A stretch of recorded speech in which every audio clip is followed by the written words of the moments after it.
Zuma Rock faɗinsa ya kai kilomita 3.1 a kwance da tsayin mita 725 a sararin samaniya. Wannan shine Zuma Rock, ɗaya daga cikin wuraren tarihi na Najeriya da ke cikin babban birnin Abuja. Ana kiransa da Abuja Witchment Light saboda tsayinsa da sandunan da ke zagaye da shi. Amma kuma bayan girmansa akwai abubuwan da ke tattare da shi na almara. Masana sun bayyana cewa almara ce ta kawo dutsen inda yake a halin yanzu, wato tsakiyar ƙauyen da ke zagaye da shi. Sannan dutsen ana mai sadaukarwa ta jini don gamsar da ruhin dutsen.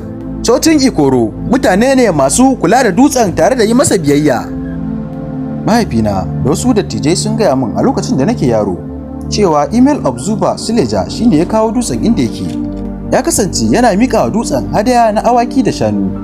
Waɗannan abubuwa sun faru a baya, amma yanzu na ga tsayawarsu. Dutsen ya kawo mana lafiya da zaman lafiya a wannan yankin namu. Dutsen na Zuma Rock ya kasance ɗauke da makamanciyar fuskar ɗan adam na idanu da tudun hanci. An ce wannan alama ce ta yadda dutsen ke iya sake ƙashin bayan duk wanda yake shirin cutar da mutanen yankin. A cewar mutanen yankin, al'ajabin da ke tattare da Zuma Rock boyayye ne. Sun kuma ce al'ajabin da ke tattare da dutsen ya wanzu ne kawai a cikin tatsuniyoyi.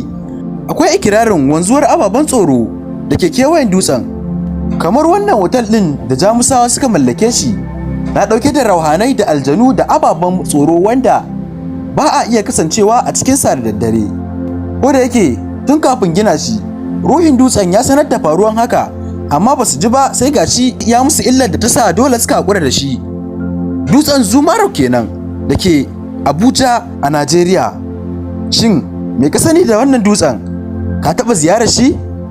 Menene iliminka game da shi? Mu haɗa comment section. Ka danna mana alamar subscribe da ƙararrawa idan dama baka yi hakan ba.